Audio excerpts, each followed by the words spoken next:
Bonjour tout le monde, bonjour les invités, Madame l'honorable députée Kadiata Malika et Monsieur Mohamed Lam. Dans le cadre du mois de l'histoire de l'Afrique et de ses diasporas, nous vous recevons pour parler de la lutte des femmes en Afrique. Bonjour tout le monde. Je m'appelle Kadiata Malik Diallo, mauritanienne. Je suis députée à l'Assemblée nationale. Je suis à mon deuxième mandat électif et je suis une femme politique engagée depuis quand même quelques décennies. Et j'étais enseignante de profession, professeure de lycée. Et là, je suis à la retraite. Je continue mes activités politiques. Bonjour, merci beaucoup de cette invitation. J'en profite pour saluer également Madame Kadiata Malik Diallo. Alors moi, je m'appelle Mohamed Lam, je suis résident à Bordeaux. Je suis membre fondateur du groupe de réflexion Perspective Afrique, qui est un groupe de réflexion basé à Bordeaux que nous avons créé il y a quelque temps. Donc, nous réfléchissons sur les dynamiques africaines de façon générale, essentiellement sur la redéfinition du rôle que l'Afrique peut avoir avec le reste du monde. Et je suis également membre de la Ligue des droits de l'homme à Bordeaux, en charge des questions de discrimination. Et je suis écrivain aussi, originaire de la Mauritanie, comme Kadiata Malik Diallo. Excellent. J'en profite pour vous présenter les remerciements et la bienvenue de la directrice fondatrice d'Africa Mondo et coordonnatrice générale du mois de l'histoire de l'Afrique et de ses diasporas. Pour aborder le sujet, M. Mohamed Lam, vous avez écrit un livre sur le parcours de la députée Kadiata. Voudriez-vous vous en parler un peu? Oui, bien sûr. Alors, j'ai effectivement publié un ouvrage le 4 janvier dernier sur le parcours et les nombreuses luttes de la députée Kadiata Malik Diallo pour deux raisons. La première raison, c'est que j'ai observé l'environnement politique en Mauritanie et en tant que jeune, en grandissant dans une société comme la société mauritanienne, je me suis rendu compte que je n'avais pas de modèle personnellement, de modèle de référence en matière politique. À un moment donné, je me suis beaucoup intéressé sur la politique mauritanienne, car je suis diplômé à l'université de Nantes en études politiques et européennes dans le département de sciences politiques. Et je commençais à m'intéresser à la question politique africaine de façon générale, mais spécialement à la question politique mauritanienne. À un moment donné, je me suis dit, en tant que jeune, je n'ai pas eu cette référence et l'idée, c'était aussi de marquer un point en écrivant sur le parcours de l'honorable député Kadiata Malik Diallo pour montrer aux jeunes qui veulent s'engager en politique comment est-ce qu'il faut faire, quelle est l'attitude qu'il faut avoir, quelle est la constance qu'il faut avoir dans les convictions, dans l'engagement, etc. Donc, ça, c'est la première raison. La deuxième raison qui a fait le choix, c'est que c'est une personnalité politique qui est très fédératrice dans l'environnement politique mauritanien, avec une bonne dose de conviction sur la notion de la démocratie. Et ce qui m'a beaucoup impressionné aussi, c'est le fait qu'elle fasse à peu près, on va dire, d'une façon générale, l'unanimité sur beaucoup de points. Bien sûr, il y a des points de discorde avec d'autres formations politiques et même de la société civile qui n'ont pas la même façon de voir la société mauritanienne qu'elle, mais au moins elle fait l'objet d'une sorte de sympathie de beaucoup de personnes. Et donc, je suis parti de sa figure politique pour produire un parcours qui va pouvoir intéresser du coup une certaine jeunesse de la Mauritanie. Alors, on va demander à l'honorable député de nous dire est-ce que la transcription de son parcours de lutte par M. Mohamed est assez fidèle à ses yeux? Absolument. D'abord, la méthode la méthodologie que Mohamed Lam a suivie ne pouvait que être assez fidèle à mon parcours parce que il m'a tout au long du processus interrogé sur les différentes étapes, ma famille, ma scolarité, ma profession, mon engagement politique, tous les aspects que j'ai eu à embrasser. Donc, à chaque fois, nous avons échangé pendant toute la période où il s'est penché sur le livre. Il n'a pas arrêté de me questionner, de s'informer. Et donc, je dis et j'affirme que ça a été très fidèle par rapport à mon parcours. Entre la période de lutte de l'honorable député et les jeux de lutte pour l'émancipation de la femme d'aujourd'hui, est-ce qu'il y a eu une évolution? Oui, il y a eu quand même beaucoup d'évolution parce que si vous voulez, quand elle a commencé déjà à s'intéresser à la question de la femme en Mauritanie, à cette époque-là, même les hommes ne s'intéressaient pas à cette question parce que la Mauritanie a un environnement politique qui est très complexe. Au début des années 80, fin 70, il n'y avait pas beaucoup de personnes qui étaient engagées sur des questions qui concernent les droits de façon générale, à plus forte raison les droits des femmes. Donc, si vous voulez, elle a été l'une des premières personnalités politiques, ou en tout cas l'une des premières personnes, avant même qu'elle soit députée, à s'intéresser sur la question déjà de l'intégration des femmes dans le processus de développement du pays. Si vous voulez, il y a une période où il y avait un collectif de femmes en Mauritanie qui demandaient à ce que justice soit rendue à leurs maris qui ont été massacrés pendant une période de l'histoire de la Mauritanie, qui ont été massacrés et justice n'a pas été rendue à cette époque-là. Et Kadiata a fait partie des premières femmes à les accompagner, à accompagner ces femmes, ces veuves, à demander justice pour que justice soit rendue, en tout cas, pour leurs époux au niveau de la justice. Il y a aujourd'hui encore des jeunes filles, des jeunes qui s'engagent dans la société civile, qui s'engagent dans des associations, qui créent même des associations, des associations qui travaillent dans le cadre de l'émancipation de la femme et surtout dans la place juridique, dans la mise en place de certains arsenals juridiques au niveau de la loi mauritanienne pour accorder un certain nombre de droits et de protection aussi de la femme en Mauritanie. Et toutes ces luttes-là, si aujourd'hui certaines femmes ont pu les engager dans le cadre de la Mauritanie, c'est parce qu'il y a eu en amont des personnalités politiques comme Kadiata Malik Diallo qui se sont levées très tôt, à une époque où il n'y avait absolument pas de cadre déjà légal qui permettait des manifestations. Parce que si vous voulez, la Mauritanie est un pays qui est quand même assez particulier dans le sens où il y a certaines libertés qui restent encore à travailler. Il n'y a pas, voilà, il y a une époque en 1980, 1990 où il n'y a pas beaucoup de liberté d'expression, liberté d'association, la liberté de se réunir. Et elle s'est engagée dans cette période-là au péril de sa liberté elle-même, personnellement, au péril de la liberté même, je peux dire, de sa famille. Mais elle a quand même continué. Et jusqu'à aujourd'hui, il y a eu une sorte d'émancipation déjà mentale de cette lutte-là pour les droits des femmes. Et elle a fait partie des personnes qui ont initié cette démarche-là. Parfait. En attendant la lecture de l'honorable député, nous avons une autre participante qui a pu se joindre à nous, Madame Angèle Baye Prodicom. Je vais vous demander de vous présenter, s'il vous plaît. Merci, monsieur. Merci tout le monde. M'excusez pour le retard, problème de connexion. Je m'appelle Angèle Baye Prodicom, béninoise. Je vous parle depuis Cotonou. Je suis juriste et présidente d'une association dénommée Femmes d'Afrique. Merci. Et je vous transmets la bienvenue de la présidente d'Africa Mondo.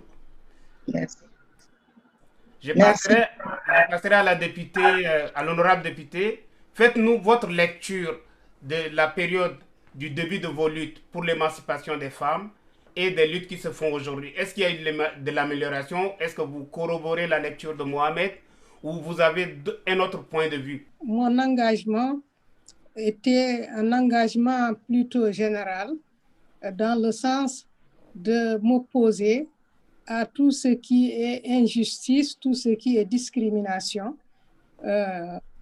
quelle que soit la victime. Et donc un peu de me rebeller contre un peu la société elle-même, comment elle traitait à la fois certaines composantes, mais aussi la place qui était donnée à la femme. Et le mouvement dans lequel j'ai adhéré politiquement, c'était pendant une période d'exception. Donc, il n'y avait pas du tout de liberté d'organisation. Il y avait des organisations politiques clandestines. Et donc, le mouvement auquel j'ai adhéré est un mouvement de gauche. Donc, un mouvement, si vous voulez, socialisant qui met le problème de l'émancipation de la femme parmi ses priorités. Et donc, déjà, mon engagement est fait sur cette base-là. Mais comme Mohamed a dit, c'était quand même une période difficile parce que on ne permettait pas aux citoyens de s'organiser, de donner leur opinion. Donc, il fallait le faire de manière clandestine. Mais ça n'empêchait pas aux jeunes de l'époque de s'engager, de lutter, de trouver des formes de lutte qui correspondaient à la situation. Et donc, le problème de l'émancipation de la femme est un aspect, est une partie intégrante de mon engagement.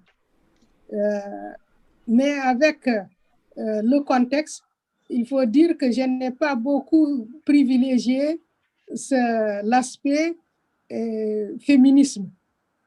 J'ai été plus portée sur d'autres créneaux, en particulier la liberté sur le plan culturel, l'émancipation de nos langues nationales, et avec aussi le développement de certaines crises, comme il a dit, j'ai été obligée de m'investir dans ce qu'on peut appeler le champ des droits de l'homme, tout en restant une militante politique, mais en faisant bien sûr de l'aspect défense des droits de l'homme une de mes priorités. Et c'est en cela que j'ai été dans une organisation spécifiquement féminine qui soutenait la lutte des veuves, des victimes des événements de 90-91 chez nous qui sont bien connus. Mais aussi, avec le contexte mauritanien, quand il y a eu un peu l'ouverture démocratique, la création des partis politiques, nous avions une scène politique très polarisée. Et donc, un certain cloisonnement entre les femmes qui étaient engagées ici et là. Mais il a fallu, à la moitié vers 2005, après le changement de régime, toujours avec un coup d'État, ce qui est notre particularité ici, et que les militaires qui avaient pris le pouvoir se sont engagés à surtout organiser une transition démocratique, alors les femmes ont pu dépasser leur activité partisane. Il y a une sorte de retrouvaille entre les femmes qui transcendaient les clivages politiques.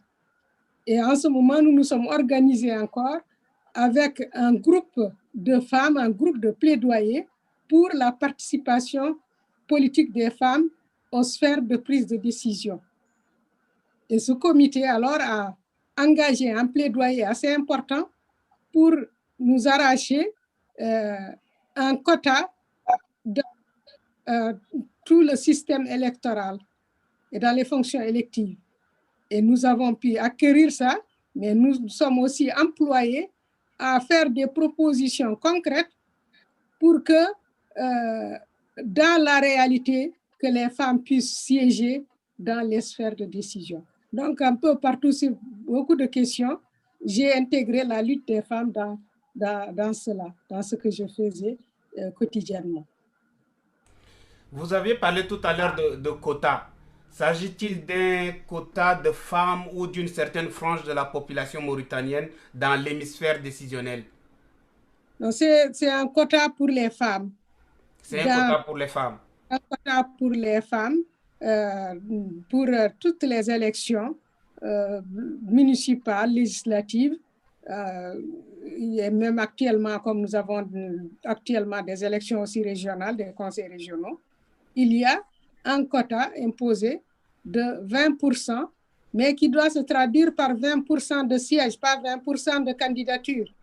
Parce que nous avons aussi lutté pour qu'on ne dise pas 20% de femmes candidates et qu'elles soient toujours à la queue des listes et qu'elles ne puissent pas passer en tant qu'élues. Nous avons pu trouver un mécanisme par rapport à l'ensemble des modes de scrutin. Nous avons pu trouver des mécanismes qui nous permettaient d'obtenir effectivement 20%. Il y a bien sûr des réticences, il y a jusqu'à présent quelques blocages, mais au moins, aujourd'hui, à l'Assemblée nationale mauritanienne, nous avons plus de 20% de femmes. Au niveau des conseils municipaux, nous avons plus de 30%. Et au niveau des conseils régionaux, je n'ai pas beaucoup le pourcentage, mais ça ne doit pas être aussi loin de cela. Bien sûr, il y a beaucoup de conquêtes à faire, mais nous pensons que nous avons marqué des points dans ce domaine. Parfait. Je voudrais m'adresser à l'âme. Le livre est récent. Comment la population mauritanienne l'a reçu sur le parcours de l'honorable Kadiata? Merci beaucoup de cette question. Alors, si vous voulez, j'étais moi-même surpris de l'accueil que les populations ont fait par rapport à cet ouvrage, parce qu'il y a eu beaucoup de personnes qui vraiment sont très admiratives de la députée Kadiata Malik Diallo, même si ces personnes ne font pas partie de sa formation politique ou n'embrassent pas son idéologie politique par rapport à son parti politique, sa formation politique. Il y a voilà, des associations, des clubs de lecture qui se sont appropriés le livre. On a voilà, Kadiata a permis à ce que déjà ces ouvrages puissent être disponibles au niveau de ce club. Et donc, si vous voulez, il y a eu un accueil très, je peux dire, chaleureux de l'ouvrage, même si c'est très difficile de faire parvenir les ouvrages de Bordeaux, parce que moi, je suis à Bordeaux. Donc, les faire acheminer jusqu'en Mauritanie, c'est vraiment le parcours du combattant. On a quand même réussi à le faire le jour de la sortie officielle du livre en France. Ils étaient déjà disponibles là-bas. Donc, le livre a été beaucoup accueilli. Que ce soit en France aussi, la diaspora mauritanienne de la France l'a aussi beaucoup accueilli, parce que dès que le lien du livre, dès que la disponibilité du livre a été possible sur Internet, ils se sont tous dirigés vers le lien pour le commander. Maintenant, si vous voulez, ça ne m'a pas surpris d'un autre côté, tout simplement parce que c'est les combats qu'elle a défendus, les luttes qu'elle a menées, ce sont des luttes qui parlent à toute la population, qui parlent à tout le monde. Donc, les gens ne peuvent que s'y aller. Et puis, on a organisé aussi une première sortie avec elle et une association en Mauritanie pour parler un peu des grandes lignes du livre. Et on a eu à revenir sur certains éléments pour montrer un peu comment on a travaillé, quels sont les éléments que nous avions abordés. Et voilà, ça montre un peu l'engouement. Et il y a beaucoup de personnes, beaucoup de réactions par rapport à cet ouvrage. Et il vient juste de paraître, mais il y a déjà un grand succès. Pour une fois, je pense que vous avez donné un coup de coude à Rousseau et puis vous lui avez dit, ben, vous voyez, cette fois-ci, je suis accepté, parce que certains de vos ouvrages n'ont pas été acceptés en tant que tels, compte tenu des problématiques que vous soulevez dans les livres, n'est-ce pas? Alors, moi, mes ouvrages, de façon générale, sont acceptés par la population mauritanienne.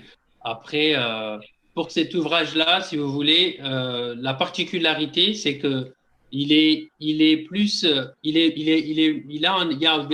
on peut le lire de différentes manières. Il y a un aspect où je reviens, comme elle a dit, sur son parcours politique, sur sa scolarité, pour montrer en tant que femme, dans une société en tiraillement, des fois, entre la tradition et la modernité, comment elle a pu réussir au niveau de l'école, au niveau de la société, au niveau du travail, jusqu'à accéder à là où, voilà, là où elle est aujourd'hui, où elle incarne une certaine voix des Mauritaniens discriminés, j'ai envie de dire, et des Mauritaniens qui ne se sentent pas encore tout à fait mauritaniens. Donc, si vous voulez, l'ouvrage parle essentiellement de cela. Ce n'est pas un ouvrage, moi je ne le considère pas comme un ouvrage politique, mais comme un ouvrage qui raconte le parcours d'une femme politique. Un ouvrage biographique. Tout à fait. Ok. Madame l'honorable députée, vous appartenez à un parti politique qui récemment a eu un congrès et auquel vous n'aviez pas participé. Vous étiez vice-présidente du parti. Je ne sais pas si vous l'êtes encore après ce congrès qui vous a mise de côté. Est-ce que ça prouve que votre lutte a obtenu l'effet attendu ou est-ce que au sein de votre formation, vous avez encore à mener cette lutte pour faire de la place à la femme? Bon, comme vous avez dit, effectivement, le parti a tenu un congrès, mais je dirais plutôt une partie du parti, une tendance du parti. Parce que, en fait, il y a déjà un an qu'il y a eu l'éclatement de divergences pratiquement devenues antagoniques entre deux groupes du parti. Formellement, le groupe auquel je suis opposée, c'est le groupe où il y a le président du parti. Et au niveau des instances dirigeantes, effectivement, c'est le groupe qui a la majorité au niveau de ces instances. Maintenant, au niveau de la base, je peux dire, je considère que mon opinion est dominante. Maintenant, dans le processus, nous avons pratiquement vu que nous étions très, très divergents et même pratiquement au bord de la rupture.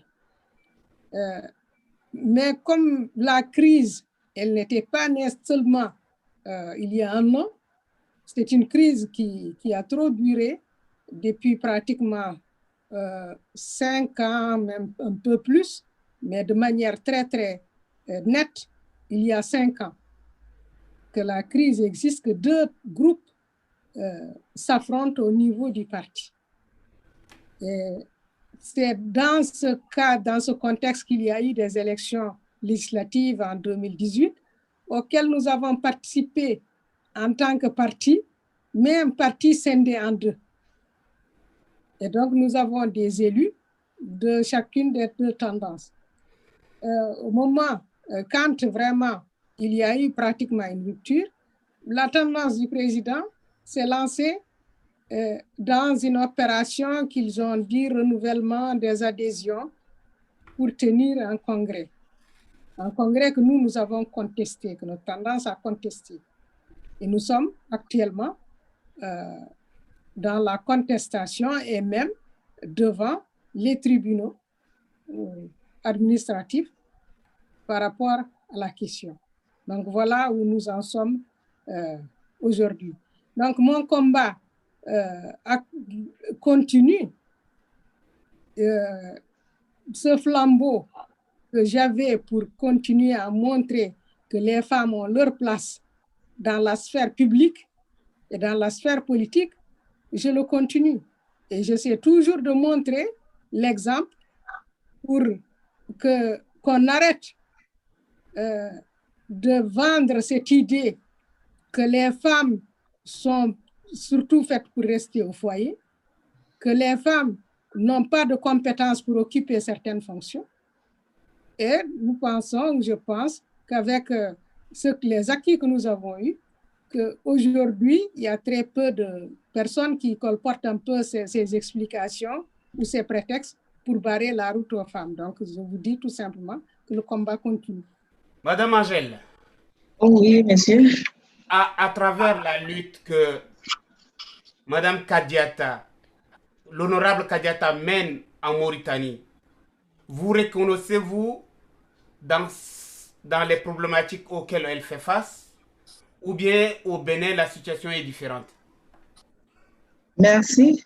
Je salue de nouveau Madame la députée et je lui dis mes respects, pardon, pour son parcours est très éloquent. À vrai dire, je ne suis pas une femme engagée. Je suis plutôt dans le social. Initialement, je suis responsable d'ONG chargée de protection des enfants en situation difficile, plusieurs catégories. Et sur le terrain, j'ai constaté qu'on ne peut pas parler d'enfants épanouis sans s'intéresser à la femme. C'est ça qui m'a conduit à initier avec des amis l'association Femmes d'Afrique, il y a un peu plus d'un an juste. Donc, par rapport à madame, je ne suis pas engagée politiquement. Par contre, du point de vue social, je peux dire que la femme africaine, depuis la nuit des temps, était une personne à part entière. On ne faisait pas de distinction entre hommes et femmes. Alors, ça, à travers simplement le document intitulé d'hier à aujourd'hui, la puissance féminine africaine, ceux qui veulent peuvent lire, ceux qui n'en ont pas encore lu, peuvent lire et comprendre aisément. Les femmes en Afrique, il y avait des reines, des guerrières. Au Bénin, il y avait des Amazones. C'est avec la colonisation qui a désamorcé toute l'organisation des royaumes, l'organisation de nos sociétés de base, que tout est parti en l'air. Et les femmes, depuis lors, sont consignées à la cuisine et dans les chambres. Mais il y a beaucoup de voix qui s'élèvent de plus en plus pour contester ça. Je m'arrête là pour le moment. Non, je vais vous demander de continuer. Peut-on encore continuer à accuser la colonisation, étant donné que nous sommes indépendants depuis plus de 60 ans? Si la colonisation a pris fin, pourquoi pourquoi l'Afrique ne redonne pas aux femmes la place qui leur revient et les maintient toujours en arrière-plan, les opprime et on continue à accuser la colonisation? Okay. Pour comprendre le thème même, donc le thème du jour, je dirais qu'il y a 4 mots-clés à prendre en considération.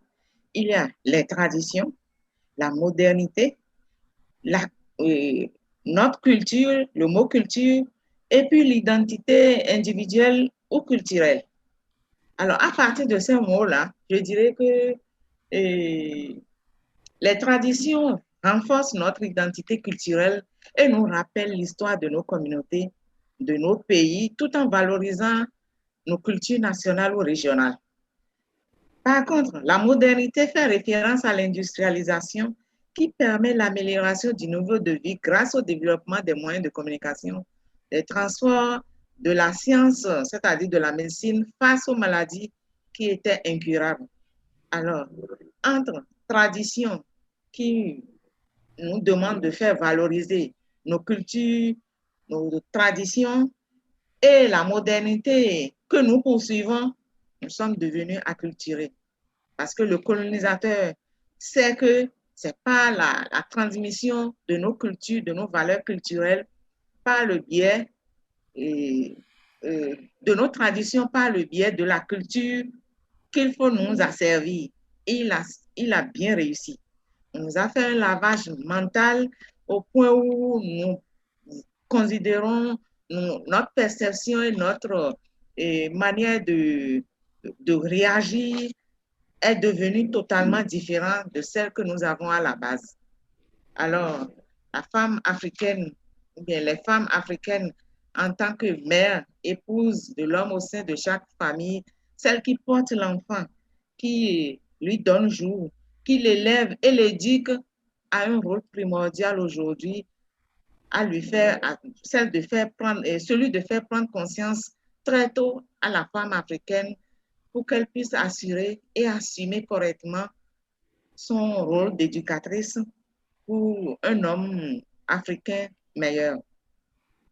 Alors, nous qui avons eu la chance d'être instruites, nous devons impacter notre entourage et œuvrer à sauvegarder l'essentiel de nos traditions et cultures et favoriser leur transmission à nos enfants. Nous devons assurer l'équilibre dans le façonnement, parce que c'est nous qui les éduquons, de nos enfants afin de permettre une bonne construction de leur identité et par ricochet de leur identité culturelle à travers l'éducation. Je dirais que plus que nécessaire, le rôle de la femme est indispensable dans la restauration de l'Afrique. Nous devons lui redonner sa place de la grande royale, n'est-ce pas? Oui. Tel que l'a défini Cheikh Hamidou Kane. Parfait. Il y a une question, disons, un élément que l'honorable député a soulevé qui retient mon attention et je vais balancer la question à tous les trois. Il s'agit de la question du quota.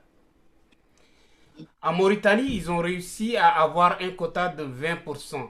La première question, est-ce que 20% c'est suffisant, étant donné que les femmes constituent la majorité de la plupart des populations africaines? Le problème de quota, c'est vraiment, il faut être dans le milieu politique pour bien apprécier ça. J'en ai entendu parler dans des formations, dans des rencontres, mais à vrai dire, je ne maîtrise pas. Parfait, on comprend. Vous, votre engagement est social. Oui, Donc, en sur entendant. le plan politique, vous ne voulez pas vous mettre la main au feu, en Oui, fait. je voudrais bien maintenant, là, je suis libre. J'ai fini plus ou moins avec les enfants. Je peux emprunter cette voie-là. Mais avant, j'avais les enfants. Je comprends. Voilà. Mohamed, Hein, en tant qu'essayiste et suiveur de Rousseau, pensez-vous que 20% comme quota pour les femmes dans dans les sphères décisionnelles et politiques, est-ce que c'est suffisant? Nous avons dans la plupart des pays africains plus de 53% de la population qui est féminine. Oui et non. Oui, en ce sens que sur cette frange de population dont vous venez de parler, tout le monde n'est pas allé à l'école. Il y a beaucoup de nos sœurs qui sont elles sont dynamiques, elles ne sont pas bêtes, elles sont dynamiques, mais nous ne communiquons pas encore dans nos langues nationales. Elles font l'alphabétisation, elles s'évertuent beaucoup, elles s'échinent, mais le français, qui est notre langue traditionnelle, bloque bon nombre. Donc, 20% de nous qui avons été à l'école et qui, malgré les pesanteurs sociologiques, il y a beaucoup de pesanteurs sociologiques, même les hommes nous marient à la maison, ne nous facilitent pas tellement, vous m'excusez, hein, la situation à la maison. Donc, vraiment, laisser les enfants rester tard dans les réunions politiques et rentrer voir quoi à la maison? Le bazar. C'est pas évident. Alors que la femme est le pilier du foyer. Pendant que l'homme sort, est dehors, que ce soit pour des raisons politiques ou tout autre, la femme, elle aussi, ne peut pas être partie. Donc, ça fait que même le pourcentage de femmes africaines instruites qui a pu évoluer, 20% déjà, c'est quelque chose. On est encore loin de ça. Maintenant, c'est insuffisant si on prend en globalité le nombre, le pourcentage que nous représentons par rapport à la population. Merci. Mohamed, je vous écoute. Merci beaucoup. Alors, de toute façon, je vais te répondre de façon directe. Je pense que c'est très insuffisant, 20-30%. Je pense qu'il ne devrait pas y avoir de quota. Il faut mettre à la place la personne qu'il faut à la place qu'il faut, qu'elle soit un homme ou une femme. Donc, de façon générale, je fonctionne comme ça. Maintenant, pour revenir par rapport à ce que disait Angèle, c'est le contraste du parcours de Kadiata Malik Diallo parce que c'est tout le contraire. Elle a grandi dans un environnement très, très traditionnel, très culturel. Donc, elle est issue de la communauté de l'ethnie Peul. Donc, elle a reçu toute l'éducation Peul qu'il fallait avoir. Elle a quand même été à l'école. Donc, ses parents qui sont très conservateurs l'ont quand même l'ont quand même inscrite à l'école. Donc, elle a été à l'école, elle a fait des bonnes études, elle a été suivie en tant que femme, mère et politique, parce que l'ouvrage revient aussi sur son parcours. Et là, elle avait un mari, des enfants, et elle a pu éduquer ses enfants alors qu'elle était très, très engagée politiquement. Donc, si vous voulez, c'est pour ça que j'ai beaucoup de mal des fois à comprendre pourquoi il y a ce blocage. Parce qu'il y a un double blocage. Il y a un blocage que les hommes politiques qui dirigent font, pour empêcher ou alors mettre en place des quotas pour les femmes. Mais il y a aussi un blocage au niveau des femmes elles-mêmes qui se disent que peut-être que leur place, c'est de laisser le mari aller travailler, aller faire de la politique. Et quand il doit rentrer, il doit trouver que la maison est propre et que le manger est prêt et que les enfants sont lavés et qu'ils sont au lit. Je pense que c'est aussi une question de fonctionnement individualisé parce que si vous regardez, Kadiata, elle a bien éduqué ses enfants. Tous ses enfants ont carrément réussi à l'école. Donc, elle a eu bien sûr la présence de la famille dans son entourage immédiat qui était là pour l'accompagner, l'aider, mais n'empêche qu'elle a été présente dans l'éducation de ses enfants. Elle a été là pour la famille et elle a gardé toujours ses traditions Peul dans son engagement. Elle a même défendu l'utilisation de la langue Pula dans certains cadres. Donc, si vous voulez, son parcours politique, c'est un parcours qui biaise un peu ce qu'on peut voir de façon générale en Afrique. Ce n'est pas parce qu'elle est femme, qu'elle est mère, qu'elle est épouse, ou alors qu'elle est trop moderne pour pouvoir pour lâcher un peu ses racines traditionnelles. Non, elle a été vraiment le contraste de tout. Et c'est pour cela d'ailleurs que sa figure politique par rapport à la biographie est très intéressante au-delà de la Mauritanie, parce que ça permet de montrer à l'Afrique qu'on peut être une femme, mère et politique, tout en gardant ses racines traditionnelles, en vivant dans un monde moderne. Ok, donc elle est sortie du box. Tout à fait. Ok.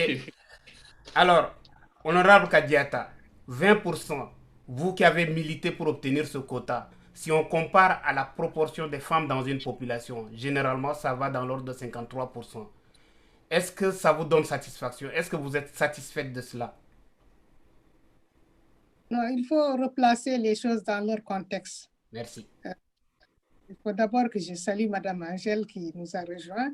Et je lui dis que j'ai rencontré pas mal de femmes béninoises dont j'admire le combat, l'engagement sur tous les plans, pas politique forcément, même sur le plan social, j'en ai beaucoup rencontré, qui sont très, très dynamiques. J'ai connu même une qui a été candidate à une élection présidentielle, une avocate.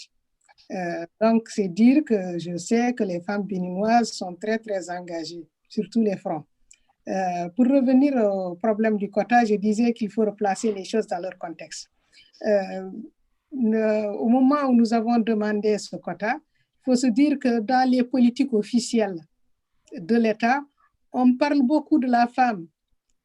Tous les discours, tout ce qu'on fait, on parle de la femme, mais on s'est dit que peut-être que les gens veulent utiliser cela pour surtout gagner des financements, être bien notés, etc. Mais que sur le plan pratique, ça ne correspondait pas à grand-chose. Et donc, nous avons dit qu'il faut changer. Si dans le discours officiel politique, on parle de la femme, de sa place, il faut lui donner, faire de la place. Et c'est en ce moment que nous avons constaté, nous sommes partis du constat, que les femmes ne faisaient même pas 3% dans les institutions. Et donc, on s'est dit qu'on va faire un premier palier. Nous allons demander 20%. Mais pour nous, c'est une étape. Quel est le prochain palier? Nous avons déjà dénoncé le fait que nous sommes en retard par rapport aux engagements de la Mauritanie. Parce qu'au niveau des engagements de la Mauritanie, il faut au moins, par rapport aux ODD, qu'il faut au moins atteindre 33% de représentation. Et nous sommes, par certains aspects, en deçà de cela. Il y a eu, au niveau de certaines élections où nous avons eu ce quota, mais on est très loin de cela pour le moment. Et donc, la revendication, elle est là, elle est forte pour dépasser les 20%. Mais il y a les obstacles parce que les autres tirent pour d'ailleurs faire en sorte que les 20% ne soient pas atteints. Donc, c'est un combat qui est continu. Mais nous sommes conscients que l'objectif terminal, c'est d'arriver à la parité. Et ce n'est pas impossible parce que nous avons vu des exemples. Le Rwanda est là. C'est un pays africain qui a connu beaucoup de problèmes, de malheurs, mais qui s'en est sorti et qui aujourd'hui donne le bon exemple. Et un peu partout en Afrique, on le réclame. Maintenant, il y a effectivement dans le mouvement des associations ou aussi de certaines opinions qui considèrent qu'il faut donner à la femme la place qu'elle mérite ou bien la place qu'il faut à la personne qu'il faut à la place qu'il faut. Mais quand nous le disons, c'est qu'en général, comme les hommes se bousculent et considèrent qu'ils sont toujours meilleurs, il n'y aura pas d'avancée pour les femmes. C'est pourquoi nous avons dit que nous avons besoin momentanément de cela et que ce soit fait par la force de la loi. C'est donc pour nous permettre d'abord de casser les barrières, d'arriver et de nous imposer comme cela. Si je peux résumer votre lutte, le quota, c'est comme une astuce ou une stratégie pour mettre une base afin qu'il y ait des exemples pour inciter les femmes à pouvoir rejoindre cette sphère-là. Puisque Madame Angèle, tout comme Monsieur Mohamed, on dit que des fois, les femmes se réfrènent parce que quelque part, il n'y a pas une image à laquelle elles peuvent se comparer. Donc votre stratégie, c'est pour qu'il y ait déjà des femmes dans cette sphère-là, pour que d'autres femmes se disent « je suis aussi capable » et ensuite, il y aura de la motivation, il y aura de l'afflux et pour permettre d'augmenter le quota. C'est ça? Je peux vous dire que de manière, pour illustrer ce que vous avez dit, c'est parfaitement ça. Parce qu'en 2005-2006, quand nous avons demandé cela, pratiquement, c'était impossible. Tous les chefs de parti étaient opposés à ça. Mais quand il y a eu la loi, et le prétexte facile, c'est qu'on n'a pas de femmes de compétences qu'il faut pour occuper ces postes. Mais une fois que nous avons exigé par la loi ce quota, que nous avons fait passer des femmes députées, elles ont fait leurs preuves. Et si on devait voir proportionnellement à leur nombre dans les institutions, quelles sont celles qui sont suffisamment compétentes, elles dépassent de loin la proportion des hommes. Donc, actuellement, je crois qu'on ne peut plus nous sortir cet argument-là. C'est un argument obsolète. Là, on a dépassé ça. Maintenant, il reste la volonté politique pour passer à une étape supérieure. Mais pour reprendre l'expression de Patience Dabani, ce sera déjà un disque rayé. C'est ça? Comment? L'argument comme quoi il n'y a pas de femmes compétentes, si on reprend l'expression de Patience Dabani, ce sera déjà un disque rayé. Ah, mais elles sont comme les hommes, ils ne sont pas tous compétents, ils ne sont pas tous mauvais. Oui. On peut en trouver qui sont, et elles existent de plus en plus. Et compte tenu aussi du fait qu'au niveau de la scolarisation, ça a beaucoup avancé. Et aujourd'hui, nous voyons qu'au niveau des examens, que de plus en plus les femmes s'imposent, les filles s'imposent comme meilleures. Donc, ça veut dire qu'il y a beaucoup de tabous qui vont sauter. On ne va plus continuer à dire qu'elles ne sont pas capables, etc. Ça, je crois qu'on est en phase de dépasser ça. Maintenant, il y a toujours les pesanteurs de la tradition qui encore nous retiennent, mais je crois que nous sommes dans la bonne voie. Parfait. Il nous reste 10 dernières minutes. J'aurais une dernière question à vous trois. C'est quel est l'avenir de la lutte pour la femme africaine? Quel est l'avenir? Est-ce que dans un proche avenir ou dans un lointain avenir, comment voyez-vous l'évolution dans la lutte de la femme pour se faire une place? Est-ce qu'elle rejoindra sa place de reine dans les traditions africaines ou elle se rapprochera de l'homme de l'égal à l'égal sur le plan occidental? Moi, N'importe qui peut commencer à répondre, je vous laisse ça. Honneur aux femmes, du coup. je vais répondre. Oui. Moi, je considère que les sociétés évoluent, que le monde, chacun tend vers ce qui est meilleur. Et à mon avis, faire la promotion de la femme, c'est faire la promotion de la société. C'est libérer de l'énergie de cette société. Peut-être que beaucoup ne le comprennent pas comme ça. C'est pourquoi ils sont accrochés à des avantages de manière égoïste. Mais si chacun comprenait que le fait de faire participer la femme, c'est de libérer de l'énergie qui est stockée là et qui est importante, je crois que personne ne s'opposerait à cela. Mais que dans tous les cas, chacun aspire à un meilleur développement. Moi, je ne suis pas trop pour revenir replacer la femme reine. Non. Là, je crois qu'il y a toujours ici un statut de mineur d'exploitation. On la met dans certaines conditions, mais c'est pour s'en servir. Donc, je préfère que la femme milite plutôt pour son statut élevé, de statut d'être à part entière, de citoyenne à part entière, qui a toutes les compétences, qui jouit de toutes ses facultés et qui peut donc donner de ce qu'elle a de meilleur pour faire avancer le monde. Merci Mohamed. Donc, pour vous dire que je suis très optimiste. Je suis très optimiste parce que l'histoire avance. Il est difficile de faire reculer. Peut-être qu'il y a des obstacles, mais on finit toujours par dépasser ces obstacles. Merci beaucoup Mohamed.